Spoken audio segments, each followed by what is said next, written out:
everybody.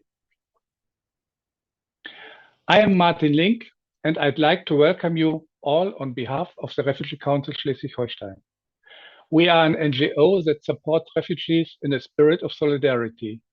We are fighting for open borders for all asylum seekers and the permanent right of residence for all refugees and against deportations. We provide legal advice to asylum seekers, give training to support groups, provide information about reasons of fleeing and the situation in countries of origin. The Refugee Council is a lobby organization and engages in regular, sometimes critical dialogue with political parties, the government, and executive bodies. For more information, please visit our website. The topic of Israel and Palestine has accompanied our work for many years. We are networked with Israeli opposition groups, the Palestinian scene, and international human rights groups. Today is the last event in a 5-part series that we have organized this month under the title Palestine as a Reason to Flee. With this program, we are also responding to the quality of debate about Israel and Palestine in this country. At the same time, this debate is particularly necessary for us as a civil society actor in view of our historical responsibility and the extension of German history in the Levant. The Refugee Council is the voice of all exiled people in this country, without exception, who hope for protection and a future. Since 7th October 2023, there has been a widespread legal political debate in Germany on the controversial interpretation of freedom of expression and the validity of international law. We are aware that our perspective on the current situation in the Middle East is not uncontroversial among all actors. For this reason, our contributions are primarily aimed at transparency and objectivity. Today, we want to focus in particular on the topic of the validity and the threats to international law in the conflict between Israel and Palestine. Why compliance with international law is essential in the Israel-Palestine conflict is today's topic. We are delighted about the great interest in our event today. Welcome all of you. And we are particularly pleased that we have been able to win Professor Dr. Francesca Albanese as a speaker and discussion partner. Francesca Albanese is an expert on international law at Columbia University in New York, and she is the United Nations Special Rapporteur on the Occupied Palestinian Territories. Professor Albanese has just been confirmed this office. Congratulations. Diba Mirzai will have more to say about the reputation and long-standing commitment of our speaker today. Mrs. Diba Mirzai is a speaker at German Institute for Global and Area Studies, GIGA, in Hamburg. We are delighted to have her as the moderator for today's event. Mrs. Mirzai, the floor is yours.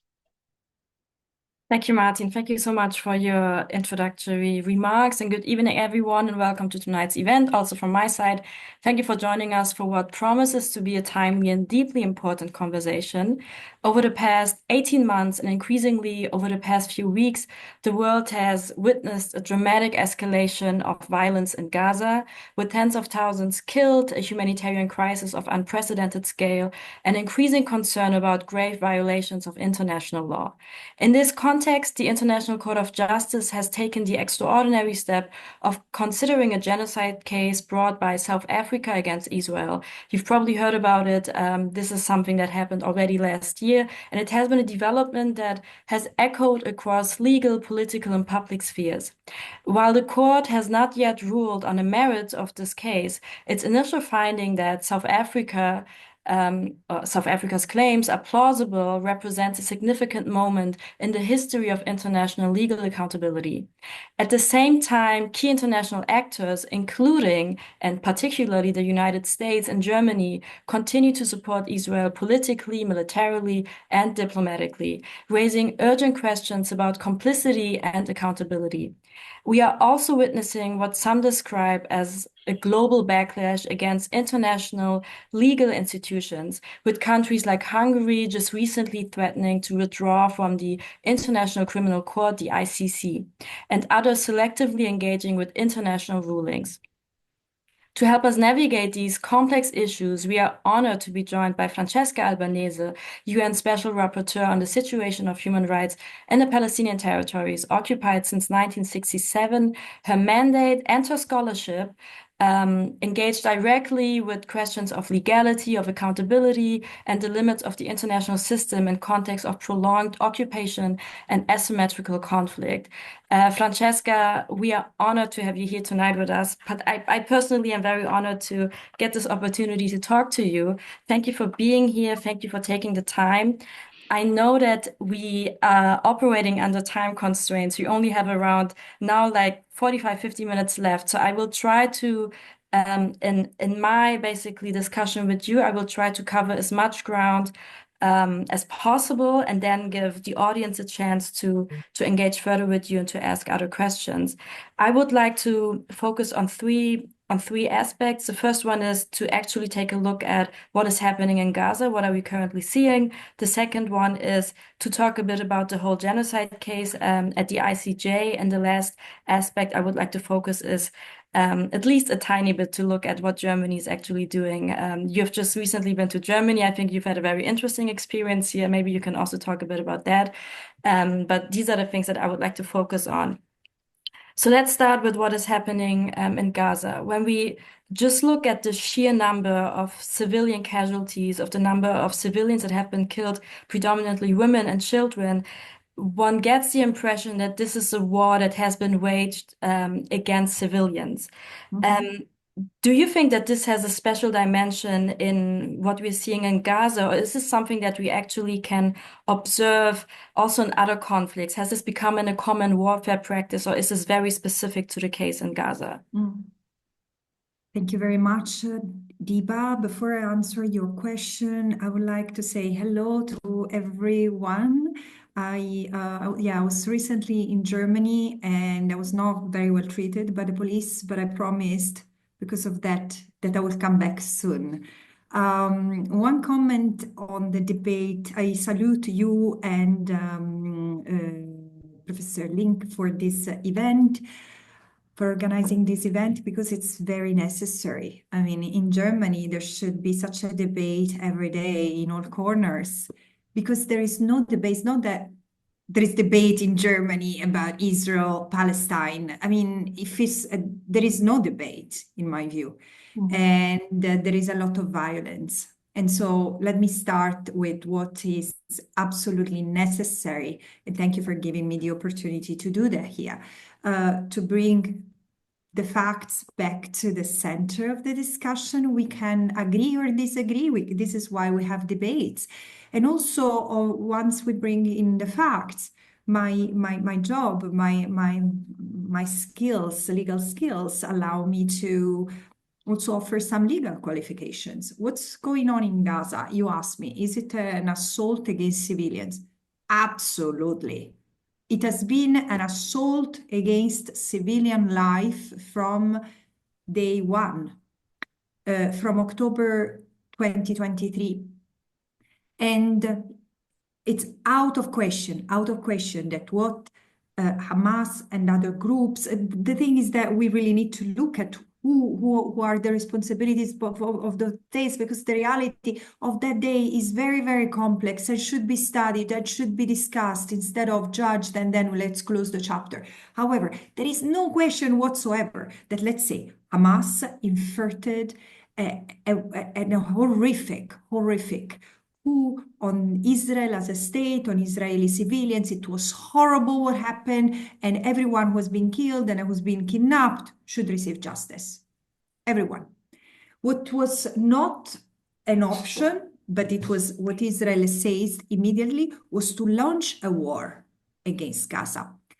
Because, and from a legal point of view, it's not that Israel doesn't have the right to self-defense. Of course, Israel has the right of self-defense.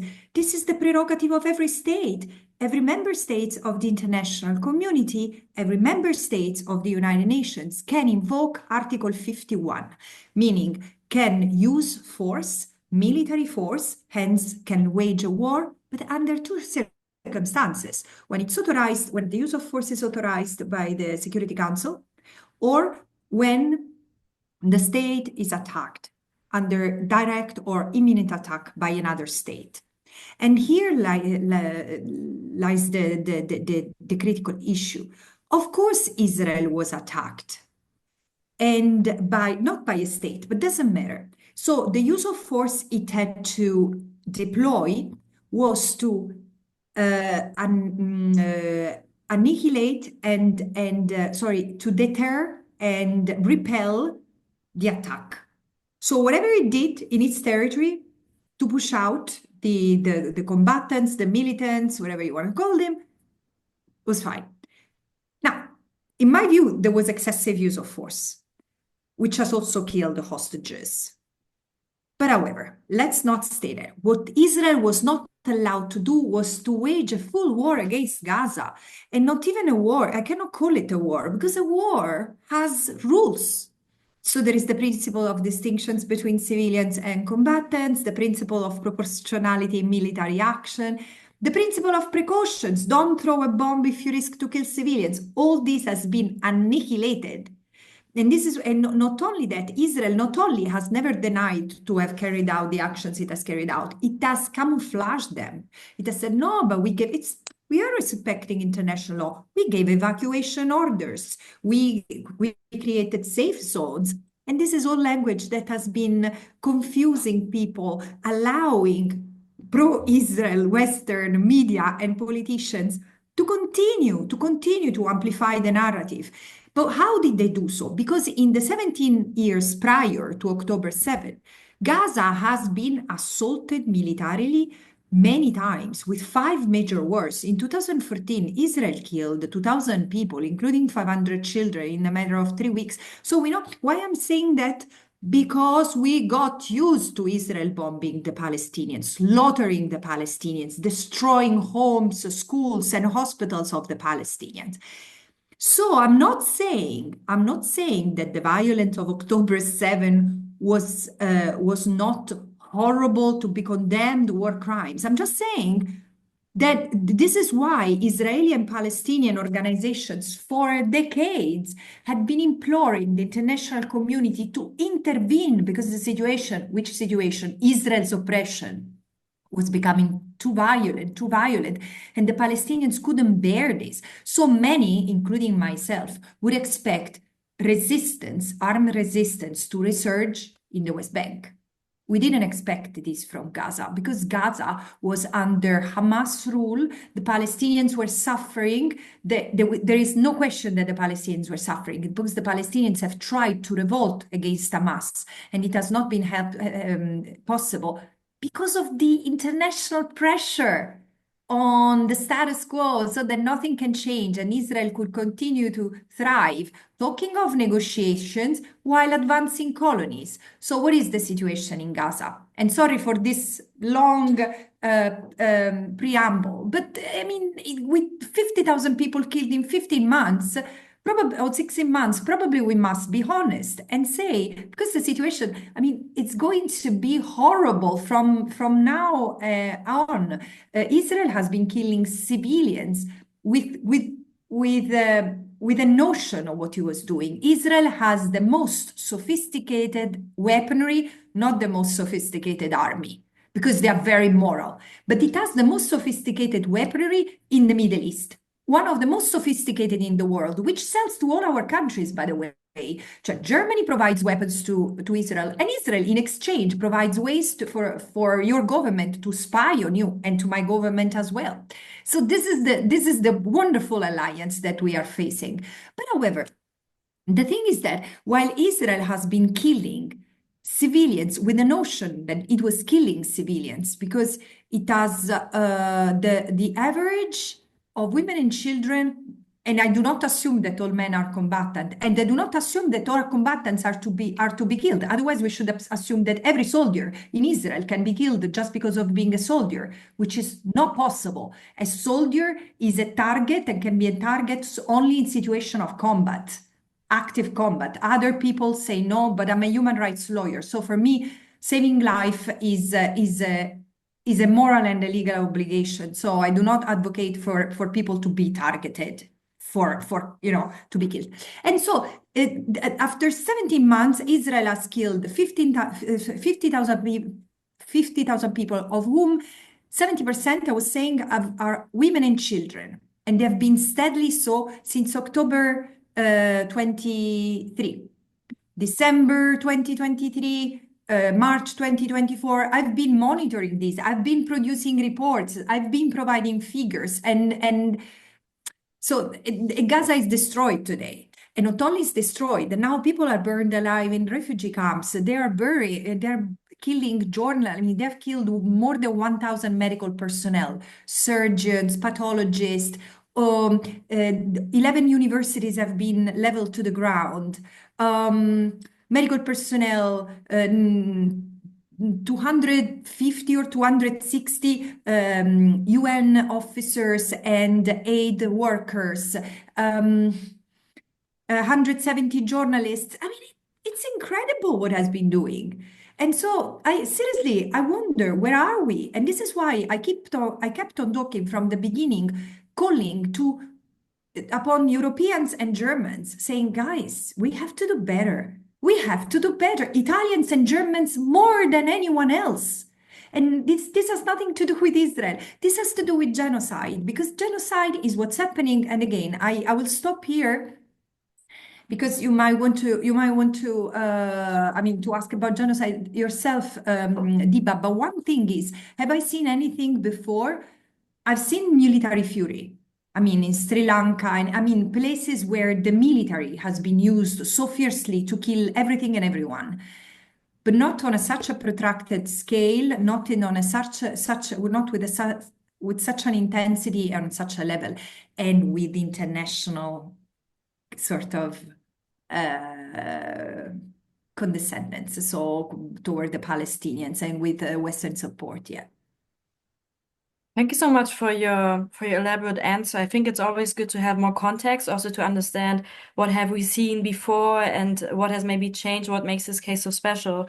I was also just recently, I think the other day, I saw the image of a Palestinian child that has obviously been starved, that hasn't been really eaten for a very long time. And I've been wondering, isn't there any mechanism to ensure that humanitarian assistance actually can enter a zone of conflict, a zone of war? And if it doesn't exist, what do we need to change in the entire system to ensure that civilians at least get their basic necessities met?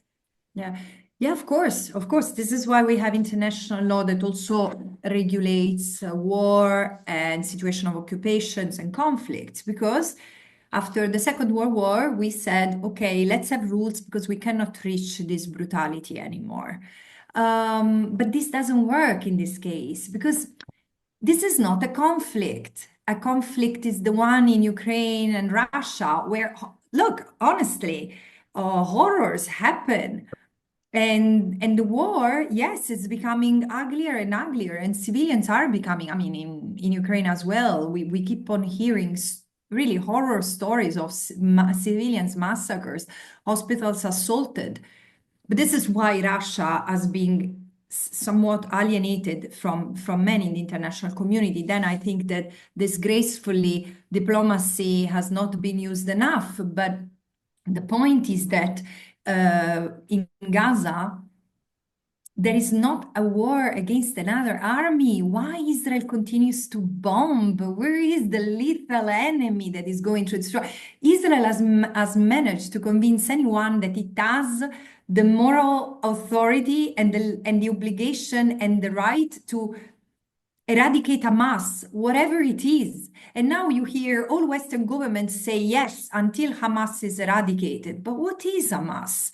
Do you understand that before on October 6th, had you asked any Palestinian and people around the world about Hamas, they would have not understood or they would have said whatever. It's very difficult when Hamas becomes the only force that is resisting Israel. It becomes, you make of Hamas a hero in the world among those who are subjected to oppression.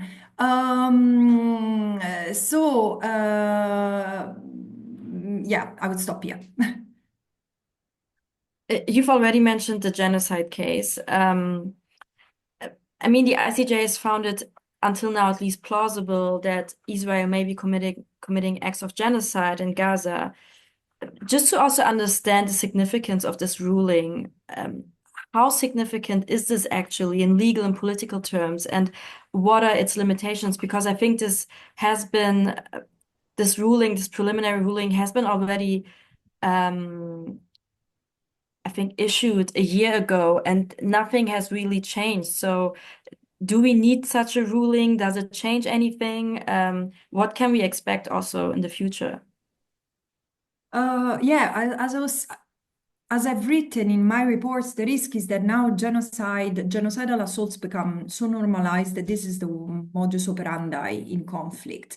So that there are no more precautions to protect civilians, to protect civilian objects like hospitals, schools. And this is why we need to understand what is genocide. You don't need to have crematoria to have a genocide. You can commit genocides with other means. And a genocide is a series of crimes. One of these crimes, acts of killing, creation of conditions of life calculated to destroy, prevention of birth, transfer of children, and or infliction of severe bodily and mental harm with intent to destroy a group as such. So what is genocide? And it can be determined from the perspective of the victims. Look at who are the victims. If the victims are targeted as a group as such, it's not that the genocidal intent is not available if they are targeted for destruction, and they are probably targeted. That intention to destroy is genocidal. And how do we see the destruction? The destruction in the jurisprudence concerning genocide is understood as physical and biological destruction. So, for example, cultural destruction per se is not considered an act of genocide. However, has been found in the jurisprudence, together with another acts, one of those elements that lead to the genocidal, to infer the genocidal intent. However, in this case, the genocide is so evident, it's so overwhelming. It has been said. It could have been stopped before, because there have been so many precursors of this genocide with Israeli leaders, often referring to Gaza as a nest of vipers, snakes. Horrible language has been used against the Palestinians on multiple occasions. So the dehumanization of the Palestinians was already there. And we were not used to understand genocide the way we do today, because the genocide of the Palestinians is really the textbook case, like the Israeli historian Ras Sigala said, this is a textbook case of genocide, of settler colonial genocide, where the people are killed also as part of taking control of the land. Do you hear the Israelis? Do you hear the Israeli war cabinet? Do you see what the parliament is doing? Do you see what the judiciary is doing? Do you see how Israel is turning against portions of its own Jewish Israeli population, against the family of the hostages, against the people who call for an end of this war? Let's call it war in brackets. So, this genocide. It is to be the new way to conduct wars. And I've seen in Lebanon, I'm not concluding this is genocide, but in Lebanon has been attacked with an unprecedented fury, and the script was the same as in Gaza.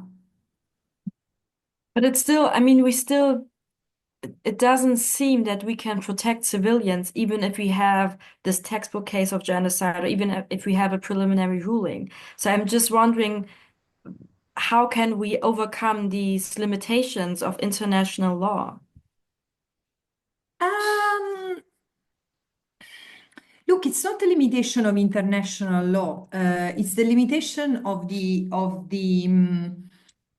international system, because the international law is a system of rules that states have agreed upon to regulate their conduct, their relations, and also there is a part of international law that concerns us, individuals, how a number of states have agreed to respect fundamental rights and freedoms, human rights. Now, this law, international public international law, human rights law, and the law that applies to conflict, or the Genocide Convention or the Apartheid Convention, only apply if member states have the will to apply it. And this is, in the case of Israel, Palestine, it has never happened, not once. I mean, yes, there have been a number of states taking measures against Israel, but at the international level, yes, there have been plenty of resolution by the General Assembly. But who has respected them? Right now, that we see a few principal states from the global, as I call them, the global majority, because it's unfair to say global south, but in the global majority, yes, there is South Africa, there is Colombia, there is Chile, there is Malaysia, and here we are not talking about human rights records. I don't want to hear, yeah, but these countries have human rights issues. Germany, Italy, France, look at the way you are treating freedom of expression and freedom of assembly. So no one has the right to scold and to lecture other countries about the way they treat. I wish we had been better. I wish, but we Europeans have lost all the moral ground to advocate for human rights in other countries, while we are not able to respect human rights in our own countries. I mean, look at the way we treat refugees and migrants. I mean, it's barbarian. So, and I know that I'm talking to a refugee-friendly community here. But so, yeah, this is what I'm saying. Today, we really need to rethink the way we approach each other before understanding why international law doesn't work. Because what is happening in Gaza has been a revealer of a systemic and widespread failure. Because until it's not new that international law has been used as a pick and choose menu. I want this, but I don't want that. I apply, yes, I see genocide here. I don't see that. I see crimes against humanity there, and therefore I intervene and bomb. But so we cannot have this attitude. International law, to be law, it is to be objective and universally applied. And this is a cracking moment for this system, I'm afraid. Do you see also, when we look at for example, the International Criminal Court that has issued arrest warrants against, for example, Netanyahu, and just recently Hungary saying that they would withdraw from the International Criminal Court, do you think that we are actually seeing the end of international institutions? And if so, do you think that maybe we need this to rethink the entire system, and maybe we have to hit rock bottom to start something new? I think that the system reflects very much the world order of 8 years ago, and it does not adjust accordingly. In the sense, I don't agree with the veto power in in the hands of certain states, also because they have abused it. Why should they keep this? It's a privilege, and also they misuse it. They use it to protect their friends, and this is not just the United States. The other members of the Security Council do the same, and it's unfair. And at the same time, that place, the United Nations, have not served everyone equally, but they have been a way to preserve a general peace. And again, it has not served everyone, because people in the global majority have still resented Western controls through multinationals, not only Westerns. I mean, the fact that they cannot be, look at Congo, at the state of Congo. I mean, it's depressing to see the country, which is the most natural resource rich in the world, reduced to global perpetual war and misery for its children. So there is something that is to be reconsidered, and I wish that could be the moment where we, the people, could stand united as the people. This is what the UN Charter is about. The UN Charter has been written, yes, of course, by people who were the sons and daughters of their own time, of their own culture, and colonialism was still very high on the political agenda. So I don't want to sanctify and to celebrate the people who wrote the UDHR, the Universal Declaration of Human Rights, or the Charter. But surely they had more vision for preservation of humanity than the leaders we have today.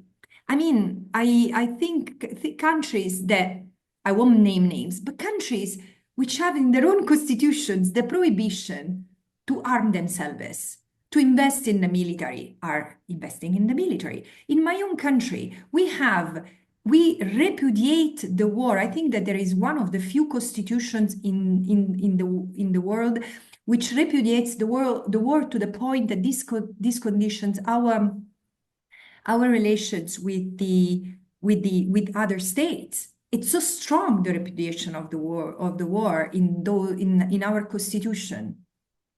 And I mean, we don't pay attention, and this is why I'm saying this is that either the law is respected, like if it was the traffic law, or it becomes creating areas of lawlessness, and lawlessness brings chaos, and chaos brings violence, and violence brings war. Let's look at a country that is actually enabling this, well, genocide, or at least call it war if you want so. Let's take a look at Germany, a country you've just been yourself recently, and you've made, I think, a shocking experience here when you were here.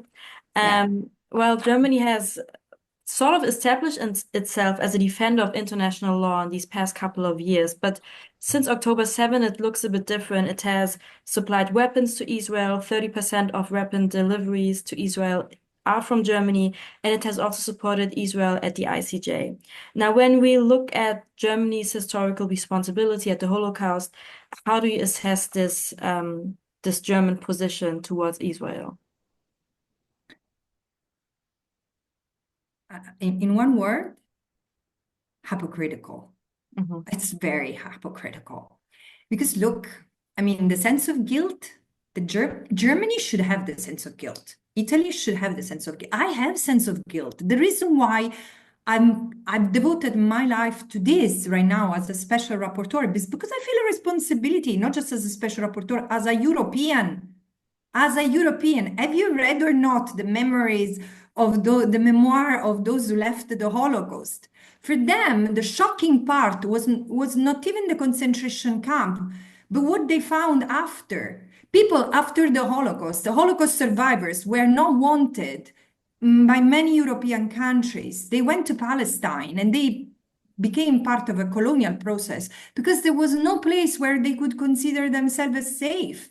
And this is something, so I do understand why for many Jewish people and for many Israelis, not all of them, but for many Israelis and for many Jewish people around the world who have internalized this sense of fear. That's not only Nazi Germany who is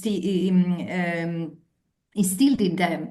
The Jewish people have been persecuted for centuries and centuries. It's something that has built in their collective being, in their DNA, in their collective memory. So I am, to a point, I understand them. I don't understand you Germans, because the Holocaust has been committed against the Jewish people, against the Roma and Sinti, against disabled, against anyone who didn't conform to the idea of the pure race, that horrible concept that we have not get rid of yet.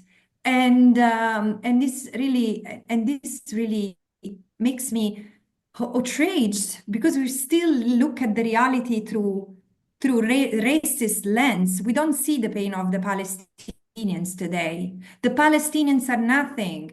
Children dying are nothing to us. I mean, not to me, but to many. I mean, there are many in Germany who simply do not want to see. And they say, do you know what we've done to them? Exactly. I mean, I've had discussions with people who have told me the reactions from ordinary Germans who all of a sudden get triggered and pull the pictures of their grandparents who were in the Nazi army, and they say, look, my grandparents did this. Yeah, but you need to protect people from, I mean, not Israel, Jewish people. Do you see what you have been doing to Jewish people in Germany last year? How many Jewish people have been punished? How many Jewish organizations have been shut down for standing in solidarity with the Palestinians? So again, I mean, please, you are intelligent people. Use your intelligence, because there is no more time to waste. And again, yes, sure, I could be more diplomatic, but for what? When there are 18,000 children killed, I didn't choose to be a diplomat. I chose to be a human rights lawyer, because for me, human rights matter. And so what I have to tell to Germans, step up, speak out, especially those who are, it's funny, because I was meeting primarily with people who are not Germans in Germany, also with Germans, but I say, how do you call the German Germans? Bio-Germans, the ethnic Germans.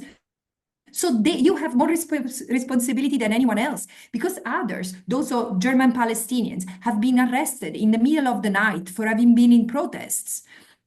And where are the human rights organizations? I mean, I came last year to Germany in May 2024 after writing the genocide report. So it had nothing to do. What happened recently in Germany has nothing to do with me accusing Israel of having committed genocide, acts of genocide. It's different. It's that now the criticism of Israel is to be repressed.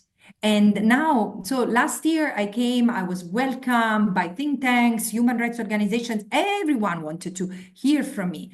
This time, universities canceled the invitation to me and the Eyal Weizmann. No one has sent a word of apology. Yes, the government has. I received apologies for the way that I've been treated, but the universities have not. There are scholars who have said, yes, we understand that what Eyal Weizmann and Francesca Albanese say might be problematic. What is problematic? But they should have left being able to talk. What we say is not problematic. Let's unpack it. Criticizing Israel is not anti-Semitic. Anti-Semitism is hatred, violence, prejudice against the Jews as Jews. Israel is not the representative of the Jews. Israel is a state and needs to behave according to the law. Because it has not done it, it is to face sanctions. This is the only way out. So if you want to do something different, if you want it compared to what has been done so far, please get out in the street, make your voice heard, be heard by the media, be heard by the politicians. This is not the time to stay at home. Thank you so much. I think some of the points you've mentioned are relevant for one of the questions I'm just seeing in the chat, and I will just read it out to you and to everyone else. What specific legal mechanisms could now be most effective in holding both direct perpetrators and international enablers of crimes in Gaza accountable, given the current failures? Which steps are needed? Yeah, no, I'm very glad that Merv is her name, or Yeah. his name, sorry. Yeah, I really like the question, because I think that the answer is not only at the international level. Of course, there is action that needs to continue. There is action by the ICC, the International Criminal Court, and the International Court of Justice, but this justice will not save the Palestinians. It might conclude that genocide has been committed. How will it stop it? Do you see? They don't care. They don't care. The system which is killing today the Palestinians, which is Israel and all the enablers, they don't care. And this is why I'm writing a new report now, which looks at the private interests, the military industry, the high-tech, the security companies, the businesses, the banks, the pension funds. You know that there are the fingerprints of all of us in this genocide, because whatever we buy gets some, not whatever we buy, but if we are not attentive, we put money in banks that invest in the armaments that have been killing the Palestinians. I mean, I'm shocked myself from what I'm seeing, because there is no point to undo this unless we undo it. But in order to undo it, we need to see it. So in order to answer the question, I think that justice for Palestine, but not just for Palestine, for whomever suffers from injustice we are part of, starts at home. And so we need to hold politicians accountable.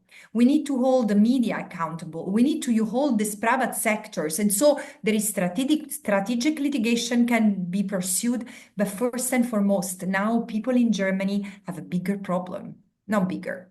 They have a big problem, which is to preserve the space for discussion, for debate like this. Because I was petrified by what I saw in Germany. And trust me, it's not you know what is the thing that shocked me the most? The fact that, not the fact that the walls were covered with insults to me, to the United Nations, and to others. I got used to be called names.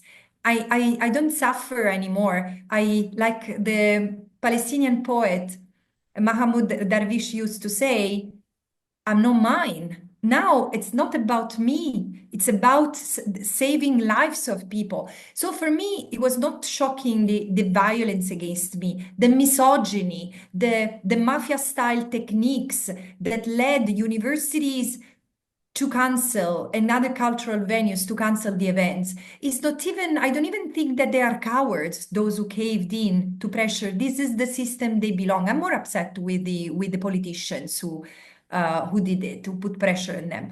But the thing that shocked me the most was to see the police in arms, in anti-riot gears, encircling all the venues where I went. And I went, you know, I didn't go with I escorted. I went on my own foot and with my computer in my hands. That was it. And so did Eyal. And there was so much police. And at a certain point, a police officer, this is during a part of a debate where I didn't even open my mouth, but there were Eyal Weissman, Michael Barenboim, and others, and they all said from the river to the sea. And the police officer sent someone to the podium. This is shocking to say. They should stop using these words. It's not necessary. We got the point. Who are you, sir, to come to us, to an intellectual discussion and tell us to shut up? So you see, this is, if I were German, this is the single thing that would make me freak out. I'm glad that you at least got an apology from official side. Like I didn't know that. Yeah, they reached out. There were officials who called me. Yeah. And I don't know how it will be with the new government, but with the old government, you had human rights people inside the government and lawyers that have met. I mean, we might disagree, but we treat each other respectfully. And so they were very kind, and they called and they wrote. So no, there is yeah, because it was horrible. I was not there in my personal capacity, which is even more makes the way I was treated by the police and at the airport. By the police, by the security people at the airport. It was shocking. I've never seen such a thing in Europe. And it happened at the Berlin airport. But you know, it's almost serious because I was the special rapporteur, but I resent it as a European, as a woman. This thing shouldn't happen on our soil. We had it, we fought against it. Nazi fascism lost and is to be relegated to the past. I don't want to see anything resembling that awful past coming back. Yeah, no, I agree, but I think particularly because you have this, you are such a high official and you have such a high official UN mandate, it has been even more shocking because I also, at least personally, haven't seen anything like that in Germany before. So I think most people, at least from the left or leftist people, have been very shocked about it. There's also one question in the chat from Julia. I will read it out again too. Last week, journalist Ms. Leukefeld spoke in an online lecture also organized by the Flüchtlingsrat Schleswig-Holstein about Germany's position as Israel's eternal security in the Middle East. She explained that the idea of a new Middle East defines that Israel and the US want and should be the leading powers in the new Middle East, and that Germany's role here alone is to safeguard Israel's territorial integrity. This also includes Germany pushing for the normalization of relations with Syria, supporting al-Julani or Ashara. Ashara has supported a transitional president in Syria, a perennial political foe of Israel. Has that actually been a question? Or is it? I'm trying to see the No, question. I just would like to make a comment. We need to clarify what is Israel's territorial integrity. Because the thing, this is Israel's behavior. It never clarifies things and then plays on the nuances, gray areas, ambiguity. Even if Israel never defined its borders, it doesn't mean that its borders continue to expand, because this is what Israel interprets. And many Israelis don't even know what the occupied Palestinian territory is, because it has disappeared from the maps, you know. Of course, I'm not justifying them, but again, I do think that the Israelis are victims of indoctrination too, are victim of, they have been really indoctrinated by an ideology, to an ideology that has turned into political doctrine. And it's leading them not to see the Palestinians as human. But territorial integrity, I mean, what Germany is defending, the territorial integrity is fine. But the territorial integrity in the 78% that Israel took already from the Palestinians in 1948, it's already a lot. No more than that, no more. And the Palestinians are right when they say no more. But how, again, what about the territorial integrity of the Palestinians?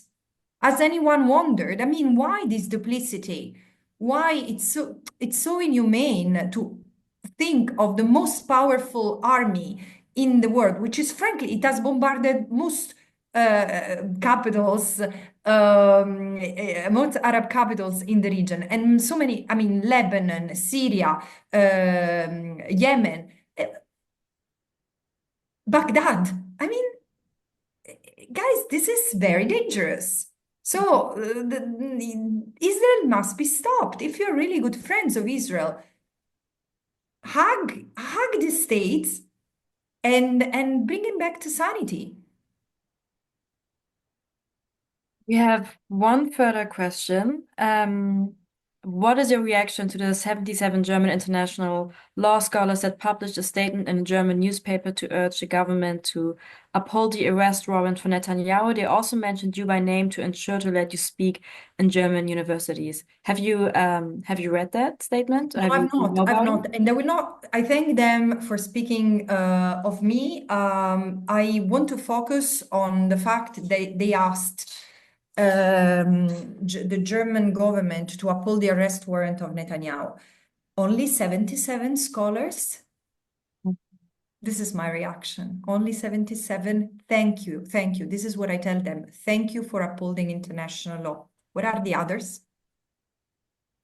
Germany is, I mean, we look at Germany like the lighthouse when it comes to law, because you have so many good thinkers and legal scholars. Where are they? Let me ask you, given the time, let me ask you one final question that relates to your own position and your own mandate. You have issued a lot of reports on the violation of international law, human rights violation committed by Israel in Palestine. But your mandate or your office lacks enforcement mechanisms. How do you think your mandate could be strengthened? And do you think that we are maybe moving into a direction where you have get more mechanisms to enforce the things that you work on? Yeah, look, I think I am one person supported by volunteers. I am one person working as a volunteer. I'm not on the UN payroll. And I've put my job aside in the time of the genocide to really to try to do all what I can to save all what can be saved, all that can be saved in terms of human life, in terms of system. Call me idealist, but I do believe in having rules which are just for everyone. And I cannot do more than this. I think that I've done really all I could in helping raise awareness on the facts, on the law, in taking a lot of the attacks, sort of creating space for others to keep on talking. So I've tried to be the best human rights defenders I could in my capacity. I cannot do more than that, but I will keep on calling member states to be the enforcers of international law because it's their responsibility. We don't fix a problem by creating a solution. We fix the problem. I mean, by creating another mechanism, we fix the problem.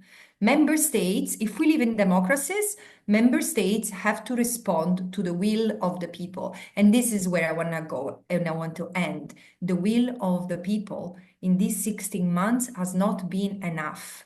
I've seen the protests growing, but I've also seen a lot of fatigue. How can we be fatigued while kids continue to be slaughtered? I mean, open internet. I know that it's not the 30 of you in this webinar who needs to be sensitized upon that. I suppose that if you're here, you know what I'm talking about. But what about your neighbors? We need to be educators and think and talk of Palestine all the time. And not because we have to be Palestine obsessed, but because Palestine is the most protracted injustice that we carry from the last century, and it has a lot of complicity from Western countries, and it's also about us. Francesca, maybe one information about or detail about what is happening in Germany currently. There has been a bit more critical reporting in the past couple of days and weeks, and I know it's not enough, but maybe it's a start. And it also reminds me of what the Palestinian journalist Omar al-Akkad once said, that one day everybody will have been against this. I think maybe we have reached this point in Germany now. I know it's a bit late, but at least we are seeing a bit more criticism towards Israel. I'm not sure what will happen with the new government, which will probably be led by Friedrich Merz, who I would consider a friend of Netanyahu. So we will see how it all will develop. But I also hope that people will become louder, as you said, that people will become more vocal, and that people will actually speak up against what is happening in Gaza currently. I thank you so much for the work that you do, for being so loud and vocal, for making sure that everything that is happening on the ground is being reported, is being noted, so that we have all of this for future maybe legal prosecutions. Thank you so much, Francesca, for your work. Thank you all of you. Thank you, Diba. Thank you, Martin, and stay strong. We are in this together. Thank you so much. I would like to thank very much to Mrs. Mirzai and Mrs. Albanese for this opportunity to exchange views, and especially for the appeal to take our opposition clearly to the streets. We really heard this, and we are going to work on it. We like to stay in touch. Before, I was asking Louisa Amsberg, our national commissioner of human rights in the foreign office of our national government, if she could join us today for this debate with you and to have a wider exchange. But she refused with the argument that she had to order her things because she has to leave her office now. She's outgoing. Yes, because she will not be anymore, in the future at least, not anymore the Commissioner for Human Rights.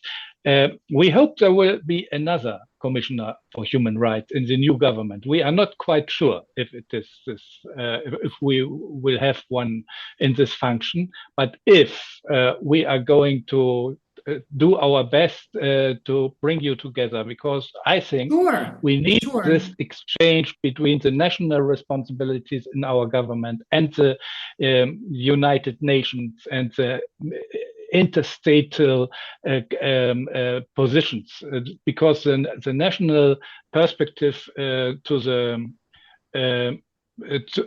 the Near East and to Israel especially is really handicapped by this interpretation of Staatsräson they are dealing here. And maybe in autumn we find another chance and you find another email from us and we request no problem another exchange. Thank you very much. Very much, and I just want to say some words to the audience. We want to continue to challenge the government and its interpretation of so-called Staatsräson. Bye-bye, thank you very much. We want to continue focusing on Palestine here in Schleswig-Holstein. To this end, we are planning further events in late summer. In the meantime, we would like to better network the stakeholders of our federal state who are interested in this topic. To this end, we ask interested groups and individuals to contact the Refugee Council. Contact details you can be found on our homepage. We thank you all for your participation. Please recommend us to others, and we are very, very grateful about your cooperation, Diva, and we hope it's not going to be the last time. We stay in contact. Thank you so much for having me. Thank you. Bye-bye. Nice evening for everybody.